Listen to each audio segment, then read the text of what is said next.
Hey everyone, this is Doc, and this is my rewatch of The Lord of the Rings.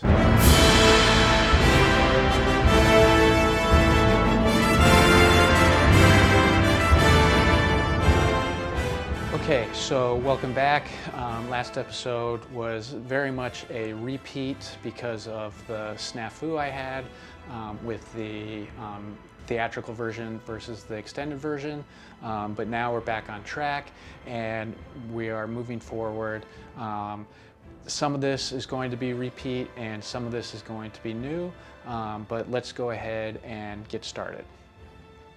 Pressing play.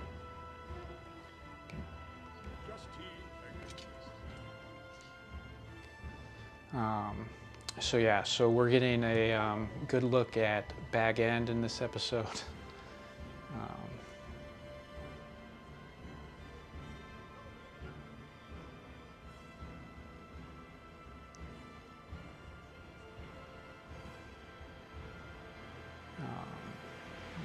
There's Bilbo's work on the his memoir, his autobiography. Hints of the Hobbit that once again we didn't get.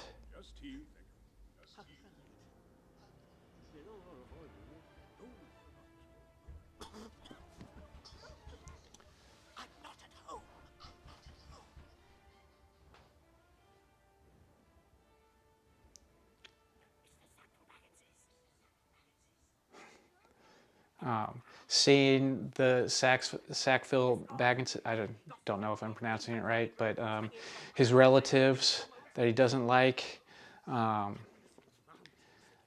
once again, just, yeah, missing the Hobbit. So you mean to go through with your plan, then? Yes. All the arrangements are made. And now we're getting talk of his plan. Frodo suspects. Of course he does. He's a bagging, not some block-headed Bracegirdle from Hardbottle. You will tell him, won't you? Yes. He's very fond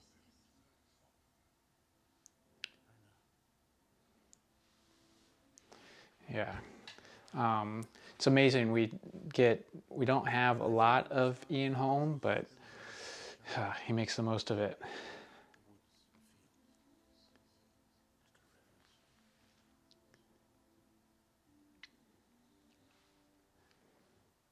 I'm old, Gandalf. I know I don't look it, but I'm beginning to feel it in my heart. These moments are straight from the book, and here we get a bit of the ring. Sort of stretched, like butter scraped over too much bread. I need a holiday. A very long holiday. And I don't expect I shall return. In fact, I mean not to. Oh, Toby, the finest weed in the South Park.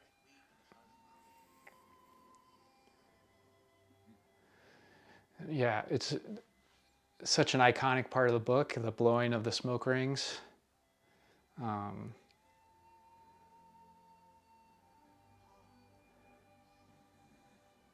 my old friend.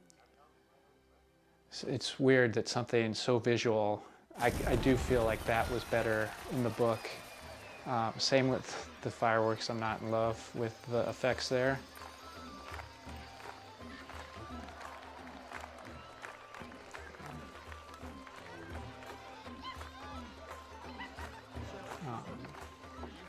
But it certainly does make you wish that you were a Hobbit.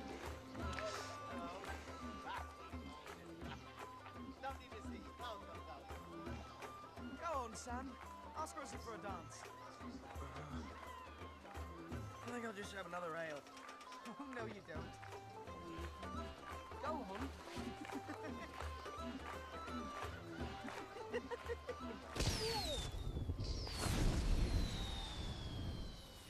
That's pretty cool.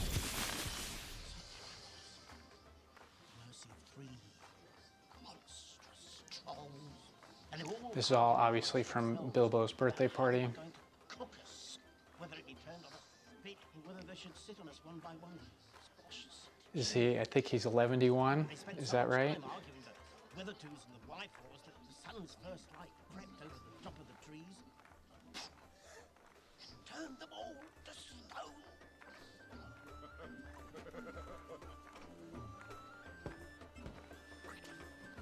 Our introduction to Pippin and Merry. Okay, I'm going to stop there. So yeah, this is probably a little bit overly long for a movie that's going to be over 3 hours, for a trilogy that's going to be over 10 hours. But I think we can all agree, or maybe we don't all agree, but for me, the strongest part of the movie is the start in the Shire. This is before I became very disillusioned with the movie. We're getting a lot of that information that the audience needs if they haven't read the books, to kind of establish what the world is, who these characters are. It's really important that we understand who the hobbits are before they embark on this epic adventure. And once again, seeing this, I've mentioned this before, but especially when I was watching it the first time and long before the Hobbit movies became a reality, I was still wishing that the Hobbit had been first. It deserved to be the first movie because it's what started it all, and it would have made all of this more impactful. Of course, now, knowing what we know now, he's fortunate that he started where he started. Maybe if he had done those Hobbit movies the way he had, they never would have gotten to Lord of the Rings. But there's the other side of it.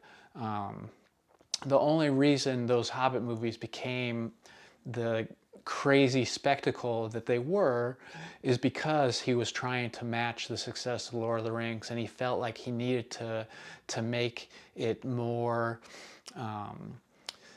like these battles to all connect to the world of Lord of the Rings, and why he brought back all these characters from Lord of the Rings that didn't really fit in The Hobbit, didn't have a place in The Hobbit. So I guess that's all a long-winded way of me saying maybe if he had started with The Hobbit, everything would have been better, because he would have kept The Hobbit probably to one movie, and he would have kept it simple. He would have focused on the story. He wouldn't have tried to tie it all into what had come before in the Lord of the Rings movies, which is really what was going to come in the future.